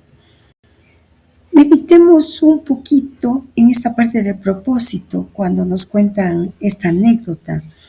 Yo vi a uno de los templarios reunirse con el emir Moí ad-Din cuando él estaba en el domo de la roca. ¿Quieres?, le preguntó el templario, ¿ver a Dios, niño? Sí, por supuesto, respondió Mojí ad-Din. El templario nos precedió hasta mostrarnos la imagen de María con el Mesías en su regazo. He aquí, dijo el templario, a Dios niño. Pueda Alá elevarse por encima de lo que dicen los impíos. Bueno, ¿por qué nos parece tan importante? Porque la reunión es con un emir, no es con cualquier persona. El lugar de encuentro es el domo de la roca, que es un lugar santo para el Islam. Y su frase tiene un sentido profundo. Como el alma siente que nada es casual, ni el nombre del emir, ni el lugar, ni la frase final, veamos sin preconceptos y mucho menos sin proyecciones modernas quién era este emir. Este emir, que no es un nombre propio en sentido estricto, sino un título honorífico que significa Mojí ad-Din, el que vivifica la religión o el que da vida a la religión, era un título utilizado por espirituales de alto rango, no por simples militares. Por lo tanto, nosotros podríamos decir que no es Imaraví, aunque él sea muy conocido como Muhyi al-Din, Imaraví. Imaraví era joven en esa época y no tenía rango de emir. Se trata probablemente de un emir culto cercano a círculos espirituales, alguien capaz de comprender el gesto simbólico del templario y no un fanático literalista. El hecho mismo de que dialogue tranquilamente con un templario dentro del domo de la roca ya indica eso.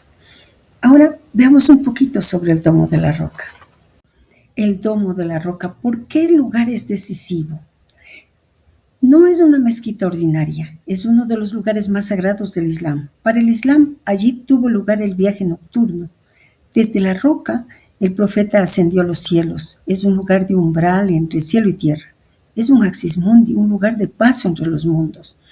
Que esta conversación ocurra ahí no es anecdótico. Está ocurriendo en un punto de máxima sacralidad compartida. También lo fue para el judaísmo. El gesto del templario no es provocación. El templario pregunta, ¿quieres ver a Dios, niño? Esto no es una afirmación dogmática, sino una propuesta simbólica. Él no dice, Dios es esto, si no quieres ver, y muestra una imagen. No pronuncia un tratado, está operando en el lenguaje del símbolo, no de la teología. María y el niño, una elección cuidadosamente calculada. El templario no muestra un crucifijo, no muestra la pasión, no muestra la Trinidad, muestra a María, Marián y el niño Jesús. ¿Por qué? Porque Marián es una de las mujeres más veneradas del Corán. Jesús Isa es profeta para el Islam. El niño no enseña, no predica, no juzga. Es pura manifestación, no autoridad doctrinal. Es una teofanía en estado de inocencia. He aquí a Dios niño. ¿Cómo debe entenderse? El templario no está formulando cristología escolástica, está diciendo en términos simbólicos, aquí tienes una forma en la que Dios se deja ver en nuestra vida. No dice esta es la esencia de Dios, sino aquí lo ves, niño. Es decir, no absoluto, no poseído, no agotado. La respuesta del emir, clave absoluta, la frase, pueda Alá elevarse por encima de lo que dicen los impíos, a primera vista parece rechazo, pero no lo es, si se la entiende desde dentro del Islam. Esta fórmula es clásica y significa Dios es trascendente a toda representación. Ninguna imagen lo agota, ninguna palabra lo captura. No niega la experiencia del otro, niega que esa forma sea la esencia. Es exactamente lo que Ibn Arabi enseñará después. Este episodio, amigos queridos, nos muestra todo lo que el maestro nos quiere decir. El temple como orden del umbral, la convivencia real con el Islam espiritual, la teofanía frente a la trascendencia, el símbolo frente al dogma, el respeto sin confusión. En el lugar donde el cielo toca la tierra, una forma se muestra, otra se trasciende, y Dios no es reducido por ninguna. Con esta partecita vamos a concluir la meditación del propósito 31, los templarios, y por supuesto volveremos muy pronto para continuar. Hasta pronto, amigos.